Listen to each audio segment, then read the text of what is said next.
Assalamualaikum warahmatullahi wabarakatuh. Saya Titi Handayani dengan NIM 211F10423. Kali ini saya akan membahas tentang masa pertumbuhan anak. Proses tumbuh kembang yang dialami setiap anak akan berlangsung unik.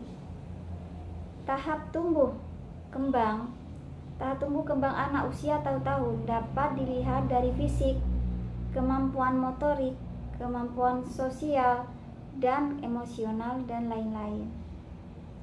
Proses tumbuh kembang yang dialami setiap anak akan berlangsung unik. Ulang tahun pertama si kecil bisa jadi salah satu momen terpenting dalam hidup si kecil, serta makan dan BAB, bagaimana tidak, kini telah melewati fase bayi yang sedang memasuki masa kanak-kanak.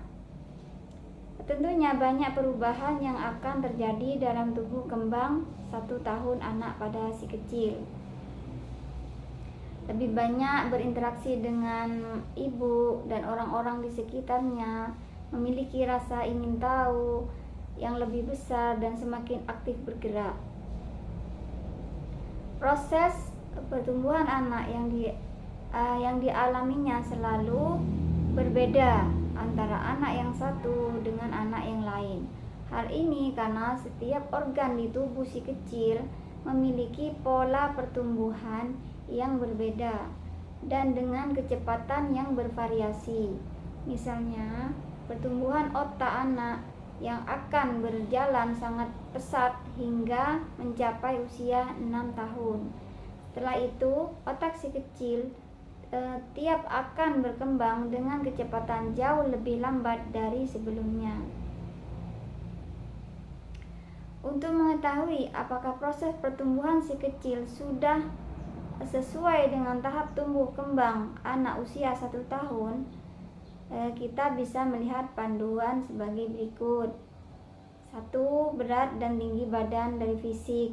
Kemudian kemampuan motorik, serta kemampuan sosial dan emosional.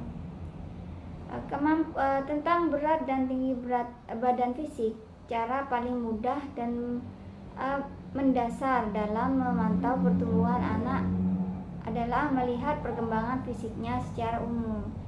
Berat badan anak usia 1 tahun berkisar 3 kali dari berat badan lainnya. Bila ingin melakukan perhitungan yang lebih rinci, kita bisa menghitung perkiraan tinggi badan normal usia anak 1 tahun adalah 1,5 kali tinggi badan saat lahir. Kemudian kemampuan motorik. Kemampuan motorik adalah kemampuan si kecil dalam mengoreksikan bagian-bagian tubuhnya. Pada saat anak usia 1 tahun, perkembangan motorik ditandai dengan kemampuan berdiri sendiri, membolak-balikkan buku, belajar, melangkah, dan lain-lain. Selain itu, salah satu cara untuk memantau perkembangan motorik anak 1 tahun adalah melihat kemampuan makan sendiri. Pada usia ini, si kecil semestinya sudah bisa makan menggunakan jemarinya sendiri, walaupun masih belum sempurna dan masih berantakan. Minimal si kecil sudah dapat menggenggam makanan itu. Kemudian kemampuan berbahasa. Umumnya anak usia 1 tahun sudah dapat memproduksi dan memahami kata-kata tunggal, mampu menunjuk bagian-bagian tubuh, berpendaraan kata meningkat pesat. Kemudian kemampuan kognitif. Anak usia 1 tahun umumnya sudah bisa diajari untuk memecahkan masalah yang sangat sederhana. Hal inilah yang menjadi penanda perkembangan kemampuan kognitif seorang anak. Misal, mencari mainan yang masih sembunyi, dan lain-lain. Kemudian, proses tumbuh kembang anak ini diperoleh terutama dari 2 hal, yaitu yang pertama nutrisi, yang kedua adalah stimulasi. Nutrisi ini diperlukan untuk mendukung pertumbuhan semua organ di tubuh si kecil, terutama otaknya. Selain itu, asupan nutrisi yang baik dan cukup penting untuk membangun dan menguatkan daya tahan tubuh si anak agar si kecil itu tidak mudah sakit. Kemudian, selain asupan dari makanan sehari-hari, berbagai zat gizi juga bisa didapat dari susu. Biasakan si kecil minum susu setiap hari agar ia mendapatkan berbagai jenis nutrisi penting untuk mendukung tumbuh kembangnya. Temukan juga aneka makanan sehat untuk mendukung tumbuh kembang anak di usia 1 tahun. Selain itu, si kecil juga bisa mendapatkan kelengkapan nutrisi penting melalui camilan dan sebagainya. Kemudian stimulasi.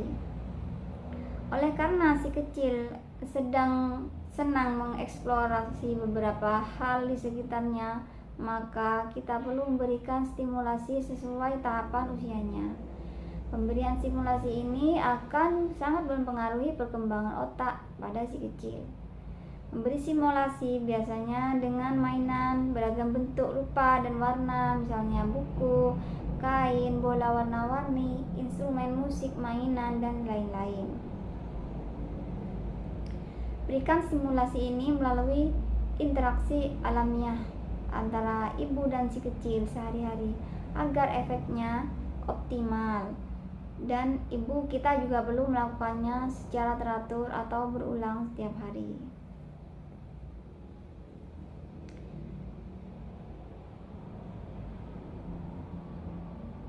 Terima kasih.